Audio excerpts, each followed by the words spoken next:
Welcome to League of Legends Champion Spotlight, featuring Nami, the Tidecaller.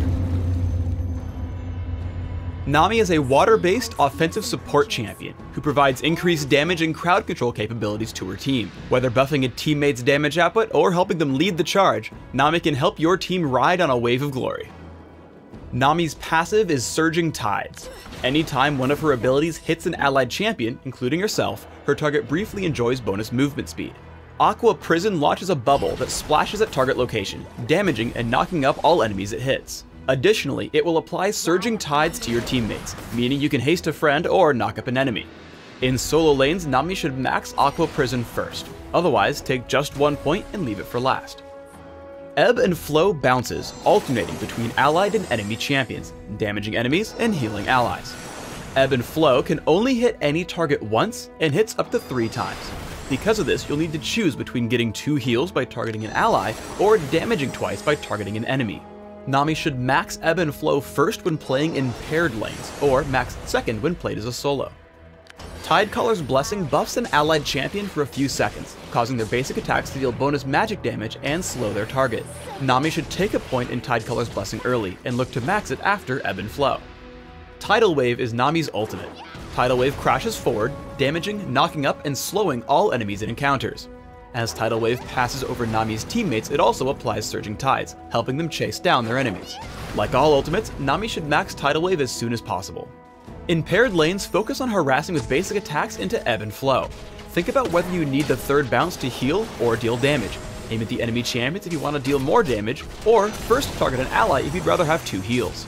Nami's abilities all work well together when coordinating a gank. She applies Tidecaller's Blessing on herself, slowing Katarina. This makes it easy for Udyr to catch up, and once he does, Aqua Prison makes Katarina an easy kill for Ebb and Flow. Nami's allies can become gateways for Ebb and Flow. While the enemy Tidecaller is out of range, Nami targets Lulu with Ebb and Flow, bouncing to the enemy champion for damage. Nami's core focuses should be to grant Tidecaller's Blessing to the main attacker, Ebb and Flow whenever possible, and lead slowed enemies with Aqua Prison. When executed perfectly, you can make extremely quick work of your foes. Extended engagements are Nami's specialty. After taking some initial damage, Ebb and Flow puts Nami back in good condition before Aqua Prison and Tidecaller's Blessing grant Vayne some easy damage onto Leona. As Vayne chases, Nami sits near the back to wait for cooldowns. Ebb and Flow once again tops Vayne off, while another Tidecaller's Blessing helps her continue the assault onto the opposition. Finally, as she goes for the final kill, Aqua Prison into a second Ebb and Flow makes sure Vayne survives the turret dodge. Tidal Wave allows Nami to initiate fights from extremely far away. After her team finishes up the dragon, Tidal Wave connects with the enemy Leona. The huge slow makes it incredibly easy to land Aqua Prison, granting her team a quick kill.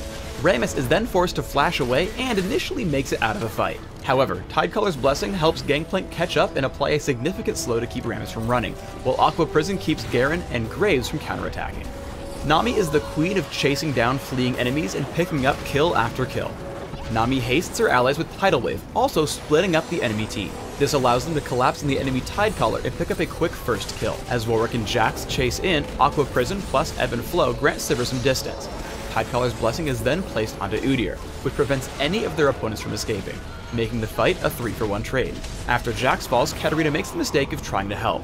A quick Tidecaller's Blessing into Ebb and Flow makes sure Udyr catches up and takes her down. Now they turn their attention to Graves underneath his turret. Udyr leads the charge as Nami follows in from behind. Tidecaller's Blessing grants a great slow while Ebb and Flow keeps her team healthy in the fight. Ultimately, Graves has nowhere to go as Udyr constantly catches back up for the team's 5th kill. Here's an example build to get you started on Nami, which focuses on supporting a teammate in lane while harassing the opposition. Take attack damage marks, armor seals, magic resist glyphs, and gold generating quintessences. Run 0-9-21 masteries, taking health and armor in defense, plus masteries like gold generation and cooldown reduction in utility. Bring heal or exhaust and flash for summoner spells, allowing you to keep your team alive, neutralize enemies, and reposition yourself in teamfights. Thanks for tuning in to the Nami Champion Spotlight. Please subscribe to the Riot Games YouTube channel above and leave us your comments just below the video.